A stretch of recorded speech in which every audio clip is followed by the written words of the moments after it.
여러분 안녕하십니까? 4월 6일 JCN 모닝뉴스입니다. 지난 4일 대구시와 구미시가 낙동강 구미 해평 취수장의 물 30만 톤을 대구에 제공하는 협정을 체결했습니다. 이제 울산으로는 청도 운문댐 물을 언제 어떻게 끌어다 쓸 수 있느냐 하는 것이 풀어야 할 과제인데요. 울산시는 낙관적으로 보고 있지만 넘어야 할 산도 많습니다. 김영환 기자가 보도합니다.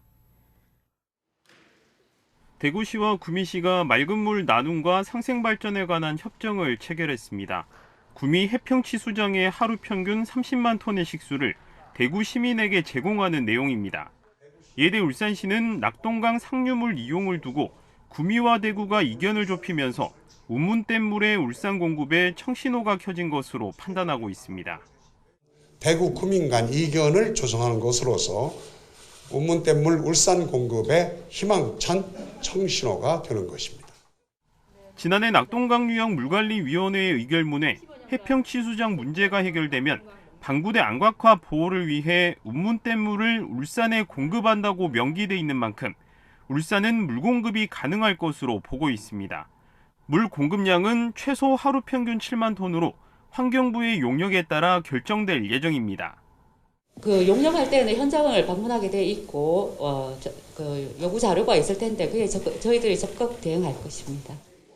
울산시는 방부대 안곽화 보존을 위해 배려해준 지역에 대한 감사의 의미로 유네스코 세계유산 등재 시 대구와 구미, 청도 주민들이 방문할 경우 울산 시민에 준하는 혜택을 주는 방안을 검토하기로 했습니다. 여러분의 도움으로 가능해졌다는 것을 영원히 잊지 않을 것이며 늘 한결같은 마음으로 감사하겠습니다. 하지만 운문댐 물을 공급받기까지 넘어야 할 산들이 많습니다. 구미 지역에서는 여전히 대구에 물을 공급하는 것에 반대하는 여론이 높습니다. 해평 취수장 물을 대구에 공급하는 것을 두고 일부 구미 시민들이 반대하는 것처럼 울산의 운문댐 물 취수를 대구 시민들이 반대할 가능성도 높습니다. 특히 지방선거가 얼마 남지 않은 상황에서 급하게 대구와 구미 간 협정이 진행되면서 선거 결과에 따라 기조 변화가 생길 수도 있다는 우려도 나오고 있습니다. JCN 뉴스 김용환입니다. 박병석 울산시의회 의장이 더불어민주당 소속으로 북구청장 선거 출마를 선언했습니다. 박 의장은 울산의 중심으로 성장하고 있는 북구를 젊고 역동적이고 돌봄과 나눔의 복지도시, 문화예술과 산업이 융합된 아름다운 관광도시로 만들기 위해서 출마를 결심했다고 밝혔습니다. 박 의장은 낡고 부패한 수구 세력으로부터 북구를 지켜내고 노동이 존중되고 청년들이 찾아오는 도시를 만들겠다고 말했습니다. 이에 따라 더불어민주당 내에서는 현 이동권 북구청장과 박병석 의장 간의 치열한 경선이 예고되고 있습니다. 노동당과 정의당, 진보당 등의 북구 지역 진보정당 후보들은 어제 기자회견을 열고 북구에서 진보정당이 하나로 뭉쳐 지방선거에 출마한다고 밝혔습니다. 이들은 기득권 양당에게 우리나라의 정치를 맡길 수 없다며 지방정치는 주민 곁에서 주민의 삶을 변화시킬 수 있는 진보정치를 선택해야 한다고 주장했습니다. 북구에서는 정의당 김진영 예비후보가 북구청장 선거에, 진보당의 안승찬 예비후보가 북구 1선거구 시의원, 정의당 도승호 예비후보가 북구 3선거구 시의원, 정의당 정재헌, 진보당 임수필 강진희 예비후보가 각각 구의원 선거에 나서게 됩니다. 국민의힘 홍유준 동구의회 의장이 동구청장 선거 출마를 선언했습니다. 홍유준 예비후보는 20만 동구민 시대를 열기 위해 출마를 결심했다며 조선업이 긴 불황을 벗어나 호황의 기지개를 켤 기회가 온 만큼 조선업 노동자의 임금 인상과 협력업체의 기승금 인상을 위해서 노력하겠다고 밝혔습니다. 더불어민주당에서는 황보상준 예비후보가 동구청장 선거 출마를 선언했습니다. 황보상준 예비후보는 가난하고 힘든 서민, 사회적 약자의 심정을 누구보다 잘 알고 있고 제도권 밖에서 힘들어 살아가는 노동자의 심정을 이해하고 있다며 다 함께 잘 살 수 있는 비전을 제시하겠다고 말했습니다. 김주홍 울산대학교 국제관계학과 교수가 울산시 교육감 선거 출마 의사를 밝혔습니다. 김 교수는 보수 진영 교육계 관계자들의 요청이 있어 출마 쪽으로 가닥을 잡고 내일 기자회견을 통해 울산시 교육감 선거 출마를 공식화할 예정이라고 밝혔습니다. 이로써 현재까지 교육감 출마 의사를 밝힌 후보자는 장평규 울산혁신교육연구소 대표와 노기현 교육감에 이어서 모두 3명입니다. 국민의힘 박성민 국회의원이 우수한 교통 신기술을 우선 적용할 수 있도록 하는 국가통합교통체계 효율화법 일부 개정 법률안을 대표 발의했습니다. 이 법률안은 교통 신기술의 시공성과 경제성이 우수한 경우 해당 기술을 우선 적용하고 해당 기술에 따른 손실 발생 시 고의 또는 중대 과실이 아니라면 발주청 담당자의 책임을 면제하도록 하는 내용이 담겨 있습니다. 또 국민의힘 권명호 국회의원이 발의한 동물보호법 개정안이 국회 본회의를 통과했습니다. 이 개정안은 동물 구조와 보호, 분양과 교육, 학대 행위의 근절 등 동물보호센터의 업무를 구체화하는 내용이 담겼습니다. 노동당 울산시당 동구 지역의 시구의원 선거 예비 후보들은 어제 기자회견을 열고 1차 합동 공약을 발표했습니다. 이들은 최근 5년 동안 울산 동구의 발암물질 배출량이 전국 1위이고 여성의 기대 수명은 전국 최하위라며 암 발병률이 높은 직업과 관련 사업장의 환경을 측정하는 시스템 구축에 힘쓰겠다고 밝혔습니다. 노동당에서는 이장우 예비 후보가 동구 2선거구 시의원 선거에, 김덕규, 정영상 예비 후보가 구의원 선거에 출마했습니다.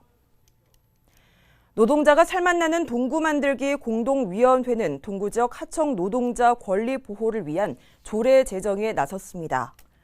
이들은 어제 동구청 프레스센터에서 기자회견을 열고 하청이라는 이유로 임금과 고용, 복지 등 모든 면에서 노동자의 기본 권리를 보호받지 못하고 철저히 배제돼 있다며 권리를 보장받기 위해 지원조례 제정이 시급하다고 주장했습니다.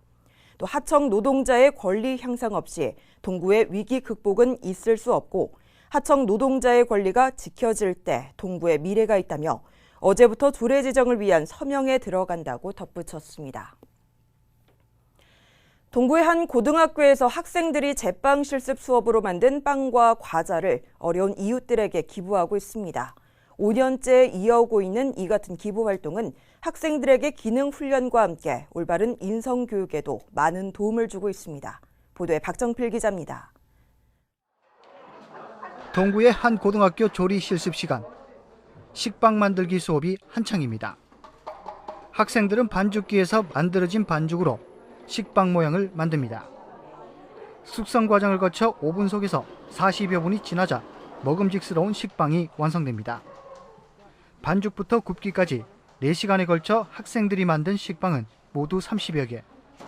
이렇게 만들어진 식빵은 인근의 동구종합사회복지관에 전달됩니다. 학생들은 자신이 만든 빵이 누군가에게 도움이 된다는 생각에 뿌듯함을 느낍니다.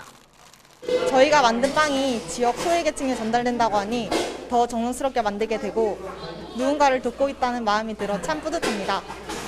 제빵 실습 수업에서 만들어지는 모든 빵류와 함께 과자류 제품도 지역 소외계층을 위해 기부됩니다. 이 때문에 좀 더 맛난 제품을 만들기 위한 학생들의 기능 훈련에 도움이 되고 있습니다. 빵을 만들면서 빵 만드는 거랑 포장까지 해서 생산 및 유통 과정을 알 수 있어서 정말 좋았고 앞으로도 더 열심히 빵 기부하고 싶습니다. 이 학교의 교육 기부 활동은 지난 2018년부터 시작해 5년째 이어오고 있습니다.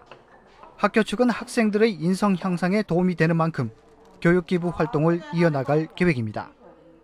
네, 학생들이 수업을 통해서 이제 기능도 향상시키고 그리고 나온 빵을 기부를 함으로써 인성 향상에도 많은 도움을 주기 때문에 지속적으로 하고 있습니다. 학생들은 고교 3년 동안 제빵 이외에도 한식과 양식, 중식 등을 배우며 올바른 인성을 지닌 조리사의 꿈을 키워가고 있습니다. JCN 뉴스 박정필입니다. 49회 상공의 날 기념식과 34회 울산 상공대상 시상식이 어제 울산 상공회의소 대회의실에서 열렸습니다.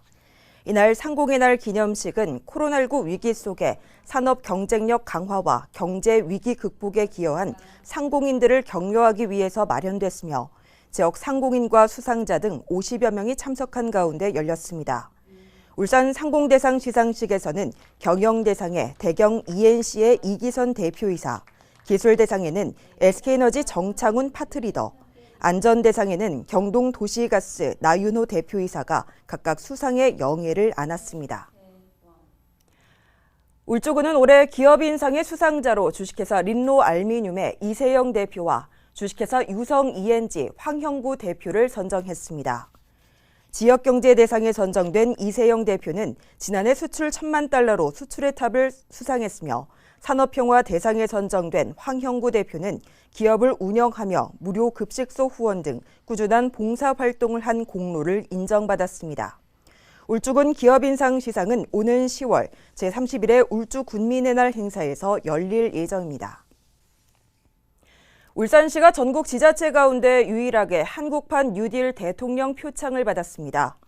울산시는 어제 정부 서울청사에서 지역균형 뉴딜 분야에서 한국판 뉴딜 대통령 표창을 받았습니다. 울산시는 지난 2020년 전국 최초로 울산형 뉴딜 사업 계획을 수립했고 문재인 대통령이 불식 해상풍력 발전을 세계 정상회의에서 한국판 뉴딜의 대표적 사례로 소개한 바 있습니다. 또 정부의 각종 지역균형 뉴딜 공모 사업에 참여해 18개 사업이 선정돼서 1조 3,620억 원의 국비를 확보하는 성과도 거뒀습니다. 울산시 에너지산업과 원전해체 산업 담당의 김성욱 사무관이 행정안전부가 주관하는 적극행정 유공 정부포상에서 녹조 근정 훈장을 받았습니다. 김성욱 사무관은 고온 열분의 처리 기술을 활용한 피해자원으로 유해가스를 거의 배출하지 않으면서 수소와 전기를 생산할 수 있는 사업 모델을 제시한 공로를 인정받았습니다. 이 사업 추진 시 1,600만 원 규모의 사업 유치와 1,300명의 고용 창출, 3,400억 원의 생산 유발 효과가 발생할 것으로 예상됩니다. 김 사무관은 울산과 우리나라의 보탬이 되는 적극 행정 실현에 최선을 다하겠다고 수상 소감을 밝혔습니다. 울산시 교육청이 부당행위 피해자와 공익제보자의 신분 노출 방지를 위해 이달부터 안심변호사 제도를 본격적으로 운영합니다. 시교육청은 지역 내 변호사 3명을 안심변호사로 위촉하고 이들이 내부 부패 신고자를 대신해 자료 제출이나 의견 진술을 할 수 있도록 지원한다고 밝혔습니다.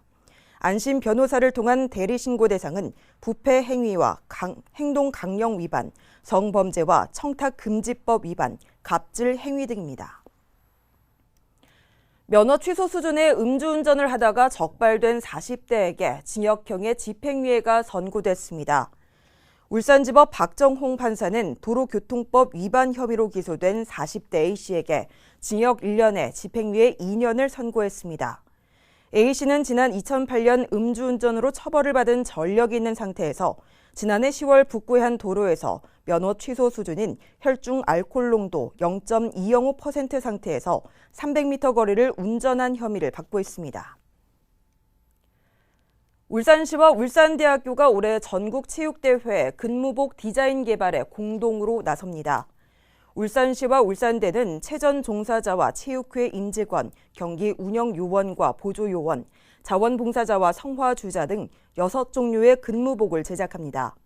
디자인 개발에는 울산미술대전 운영위원과 울산 감성 텍스타일즈 전시 참가자, 대학 교수 등 지역의 우수 디자이너들이 대거 참여합니다. 근무복은 8월까지 제작을 마치고 9월에 배포될 예정입니다. JCN 모닝뉴스를 마칩니다. 함께해 주신 여러분 고맙습니다.